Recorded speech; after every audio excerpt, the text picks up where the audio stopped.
Bom, existe uma cena que é muito comum hoje em dia. É o fim de uma quarta-feira exaustiva, o corpo finalmente afunda no sofá e a tela do celular acende. Sim, a clássica tentativa de desligar a mente, né? Exatamente. O objetivo, em teoria, é descansar. Mas de repente, sei lá, 2 horas se passam num burrão de vídeos curtos.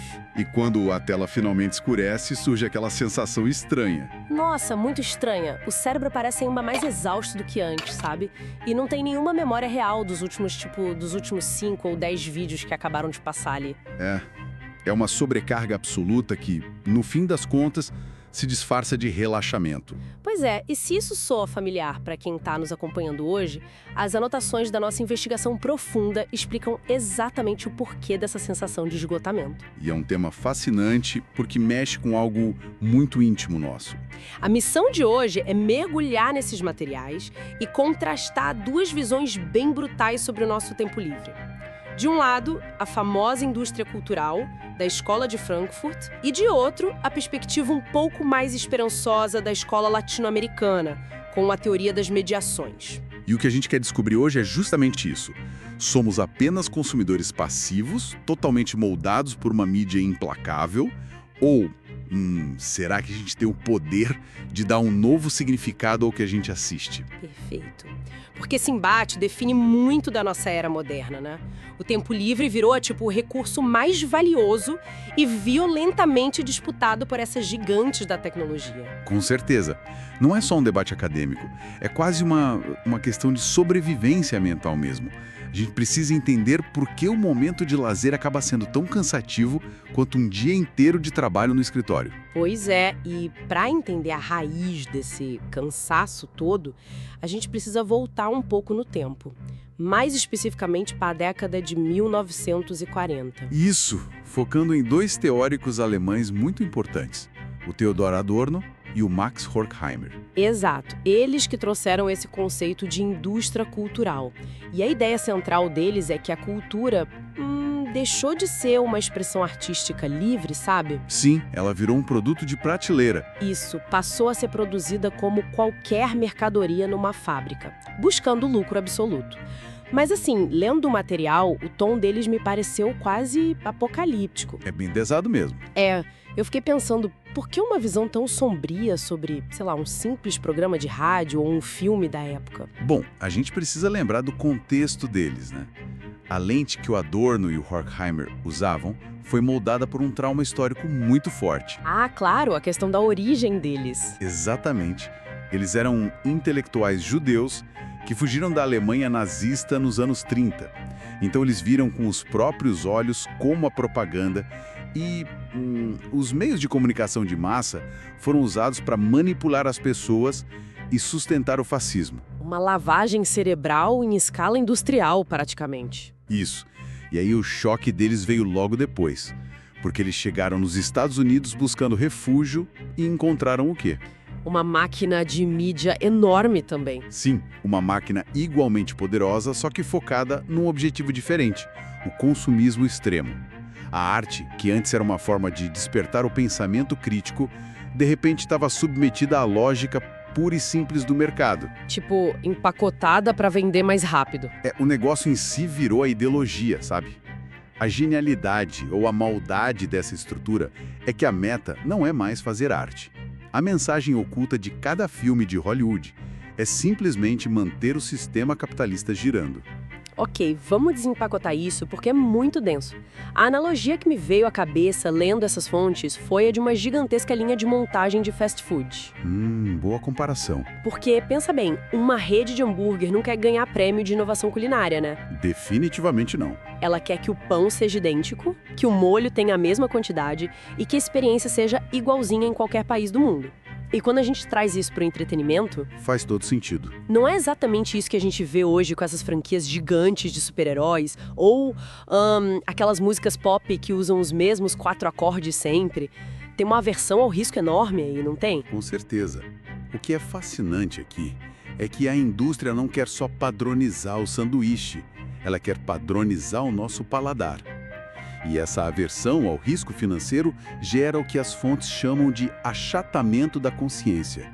Achatamento da consciência, isso é forte. É o objetivo deles. Eles querem entregar um entretenimento que não exija nenhum tipo zero esforço intelectual. O herói já tem a jornada pronta, a gente já sabe como o filme termina. A gente senta no cinema e o cérebro entra no piloto automático. Exato. O indivíduo é treinado pelas empresas para simplesmente engolir a fórmula e não questionar o sistema. Sabe uma coisa nas notas de estudo que ilustra isso de um jeito quase bizarro? As risadas gravadas daquelas séries de comédia antigas, as sitcoms. Ah, as clássicas risadas enlatadas. Pois é. Se a gente parar pra pensar, é muito estranho. A televisão está literalmente rindo no nosso lugar. Esse exemplo é perfeito porque mostra como a reação psicológica já vem embutida no produto. A indústria cultural está te dizendo, olha, não gasta energia pensando se essa piada foi inteligente. Só escuta a risada e aceita que é engraçado.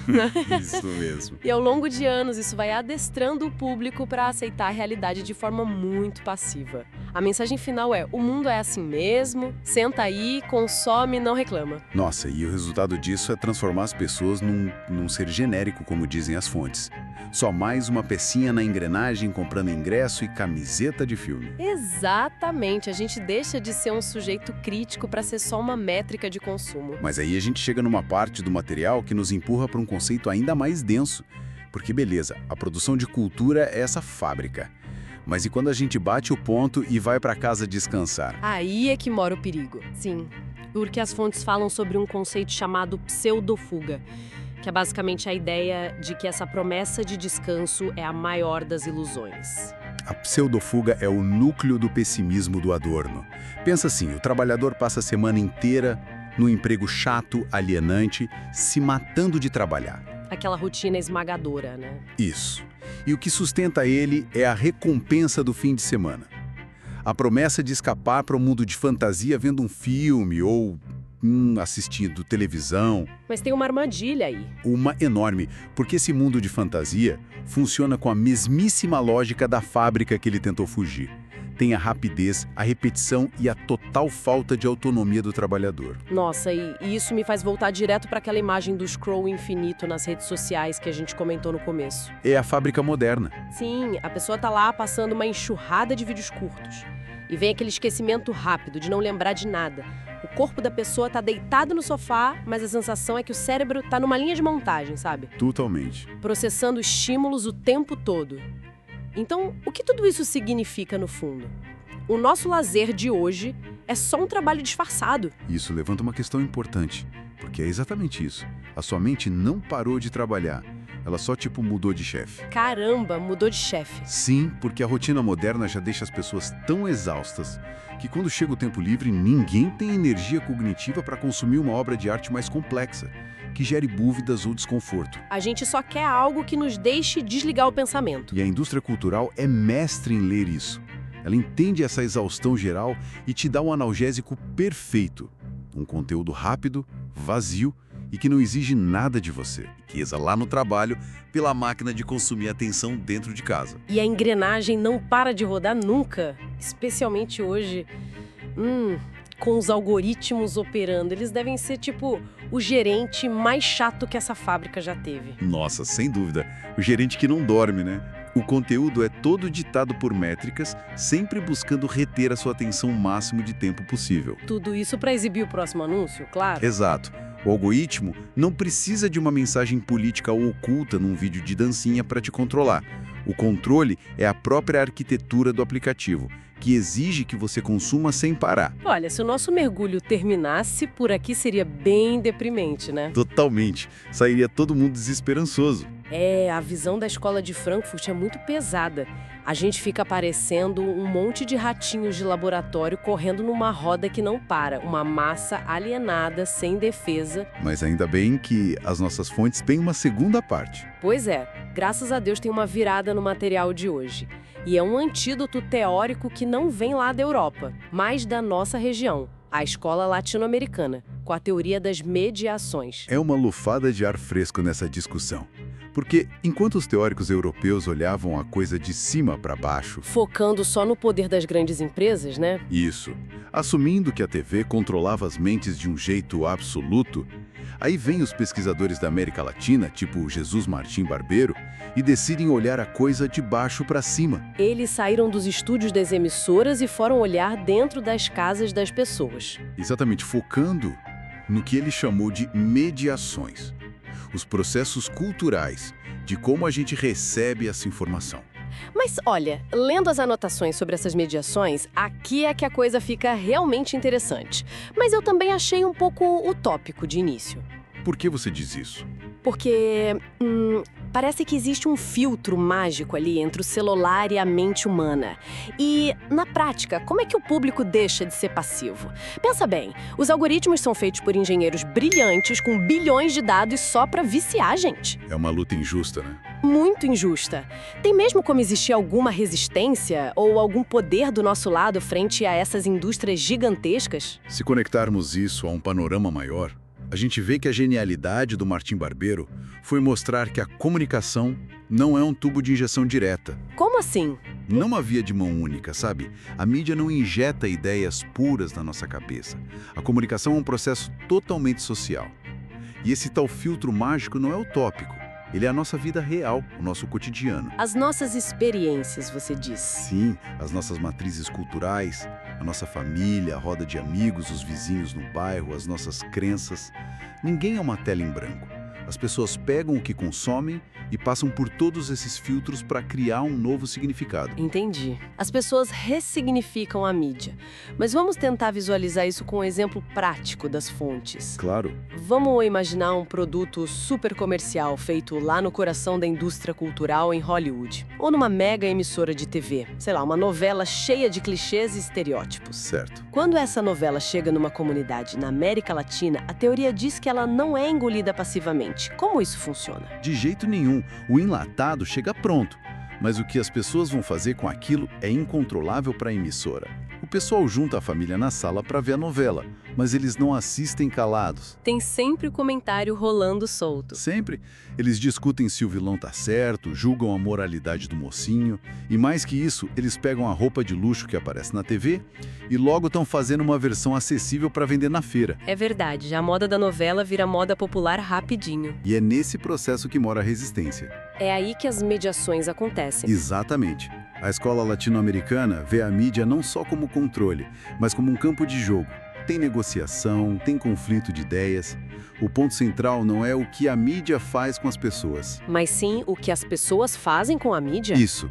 É por meio dessas conversas banais sobre o entretenimento que as pessoas constroem suas identidades e praticam a alteridade. Alteridade no sentido de ver o conteúdo e reconhecer o outro e, por contraste, entender quem é você no meio disso tudo, certo? Precisamente. Às vezes é consumindo um conteúdo extremamente fútil que um grupo marginalizado encontra o vocabulário para discutir o seu lugar na sociedade, sabe? Discutir as injustiças que eles sofrem. Então, a indústria cultural pode até entregar tijolos todos iguaizinhos, querendo que todo mundo construa o mesmo muro cinza. Mas a teoria das mediações diz que cada bairro vai pegar esse tijolo e construir uma casa diferente, com cores diferentes. Cara, isso é muito libertador, isso nos devolve à agência.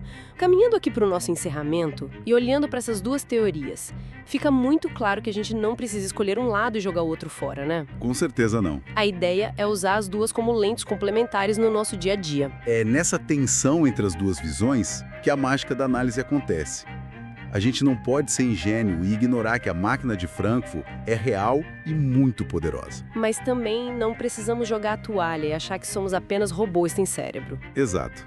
Quando a gente abre o aplicativo de vídeos ou vai no cinema, a gente coloca a primeira lente, os óculos mais cínicos do Adorno. Que é fazer aquela pergunta: esse conteúdo está repetindo uma fórmula só para vender? Isso.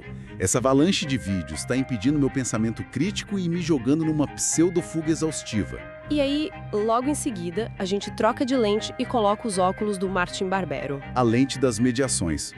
E aí a pergunta muda. Apesar de todo o algoritmo querendo me viciar, como as pessoas estão usando esse vídeo. Como a gente subverte isso para criar novos sentidos, novas piadas locais e, reconhecer nossa comunidade. É enxergar a resistência operando nas falhas e brechas do sistema de consumo. A gente começou lá na Europa vendo a indústria cultural como essa linha de montagem exaustiva, que promete uma fuga, mas nos entrega só mais cansaço e padronização. E depois atravessamos o oceano para entender as mediações e recuperar essa nossa incrível capacidade humana de filtrar e recriar significados, mesmo usando um material totalmente comercial. As duas coisas existem ao mesmo tempo na tela que a gente segura. Fique essa pulga atrás da orelha, para a próxima vez que a sua tela acender no meio da noite.